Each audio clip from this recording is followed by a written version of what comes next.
क्या आप अपनी इश्क की आराधना निष्काम भाव से करते हो?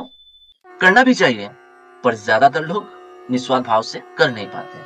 अवश्य ही वो किसी भौतिक सुविधा या किसी भौतिक वस्तु की कामना हृदय में छुपाकर ही इश्क की पूजा करते हैं। खुद से ही पूछ कर देखो, क्या बार बार इष्ट बदलना ये इश्क के प्रति सच्चा प्रेम का निदर्शन है? ये एक बहुत ही कड़वी सच। मेरी जीवन अगर ठीक ठाक धूमधाम से चल रही है तो इश्क के प्रति हम बहुत खुश, पर कभी जीवन में अगर दुख भर जाए तो ये इश्क ठीक नहीं है, हो जाती है इसकी बदलाव। होते हैं ना? ऐसे ही मजेदार बातें सुनने के लिए चैनल को सब्सक्राइब नहीं किया है तो प्लीज सब्सक्राइब कर लीजिए, ताकि हर रोज नोटिफिकेशन मिलते रहे, और एक लाइक जरूर कर दीजिएगा। तो क्या हमारी भक्ति सिर्फ एक सौदेबाजी है? आप ही कहो, क्या ऐसे भाव से इष्ट की पूजा करना उनके प्रति सच्चे प्रेम का प्रदर्शन करते हैं?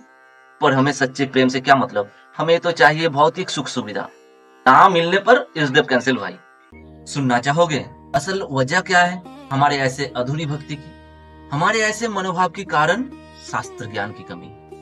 हमें पता नहीं है, ज्ञान नहीं है, ये जगत क्या है, देवी देवताएं क्या है, भगवान कौन है, मैं कौन हूं, ये सब कुछ भी। यही कारण है कि हम भौतिक सामग्री को जकड़ना चाहते हैं, जैसे प्रलय काल तक जीवित रहेंगे हम यहाँ, ऐसी सोच।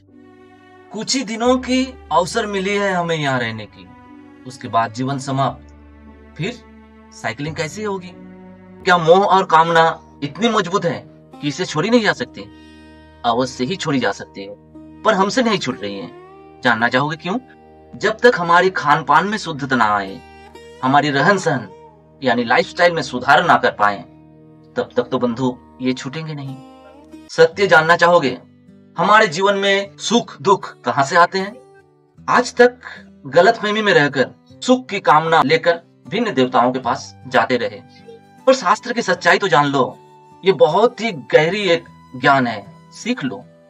हमें जो भी भौतिक सुविधा मिलती या नहीं मिलती, सब हमारे ही पूर्व जन्म में किए हुए कर्म के अनुसार ही होते हैं। शास्त्र में ऐसे कर्म के फल को ही प्रारब्ध के रूप में बार बार व्याख्या की गई है। तो क्या देवता भी हमारे सभी कामना को पूरी नहीं कर सकते हैं? एकदम सच्ची बात। अगर मेरे प्रारब्ध में वो वस्तु पाना नहीं लिखी है तो किसी भी देवता की सामर्थ्य नहीं वो वस्तु मुझे दिला दे। ऐसे कि स्वयं भगवान भी इस रूल्स की ब्रेक नहीं करते हैं, क्योंकि उनके भी एक संविधान है। तो क्या हम इतने दिन देवताओं के रूप में खुद के प्रारब्ध को ही पूजते आए हैं? बिल्कुल सही बात। और हम स्वयं भगवान को भी तो इतने दिन देवता समझ के ही पूजते आए हैं।